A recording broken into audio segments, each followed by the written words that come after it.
வணக்கம்.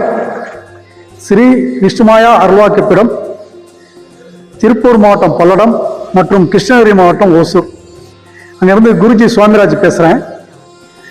இன்னைக்கு எதை பத்தி பேச போறோம்னா, கிரியா யோகம்னு ஒரு யோகா. அது யோகான்னு சொல்ல முடியாது, அது எக்ஸசைஸ்ன்னு சொல்ல முடியாது, அது ரிலேஜன்னு சொல்ல முடியாது.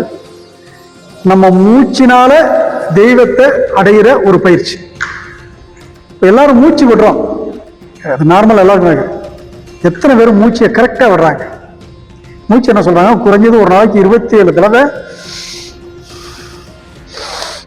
சொல்றாங்க. இதுல என்னன்னா, இந்த கிரியா யோகத்தினுடைய தன்மை என்னன்னா, அந்த மூச்சு விடுற வழியா ஆன்மீகத்தையும் தெய்வத்தை அடைகிற வழியும் உருவாக்குறதா அந்த கிரியா யோகம். கிரியா யோகத்தை அந்த பயிற்சி எடுத்துக்கிட்டீங்கன்னா, நம்ம கடவுளை அடைவது ஈஸி ஒண்ணு.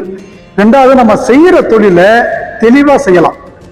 பாத்தீங்கன்னா, பிரச்சனை எங்க இருந்து வருது, சண்டை எங்க இருந்து வருது, உடம்பு சரியில்லாம போறது எங்க இருந்து வருது, பணத்தட்டுப்பாடு எங்க இருந்து வருது, வாகன பிரச்சனை, எல்லா பிரச்சனையும் எங்க இருந்து வருதுன்னா நம்ம கிட்டதான் இருந்து வருது, வேற எங்கே இல்லை.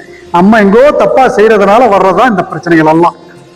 இப்ப சரியா செய்யணும்னா இந்த கிரியா யோகத்தை பயிற்சி எடுக்கலாம். கிரியா யோகங்கிறது ஒண்ணுங்க, முடிஞ்சா ஒரு நாளைக்கு ஒரு 20 நிமிஷம். அது சில பயிற்சி முறைகள் இருக்கு, அது ஒரு நாளைக்கு உங்களுக்கு கூட என்னுடைய குரு சொன்னாரு, அதை மாதிரி நான் உங்களுக்கு சொல்லி கொடுக்குறேன்.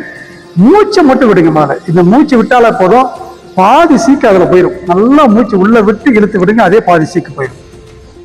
அதனால இந்த கிரியா யோகத்தை நம்ம பேர் கத்துக்கிறதுக்கு நல்லது. உடம்பு ரீதியா, மன ரீதியா, இங்க செய்யற தொழில் ரீதியா எல்லாத்துக்கும் இது நல்லது.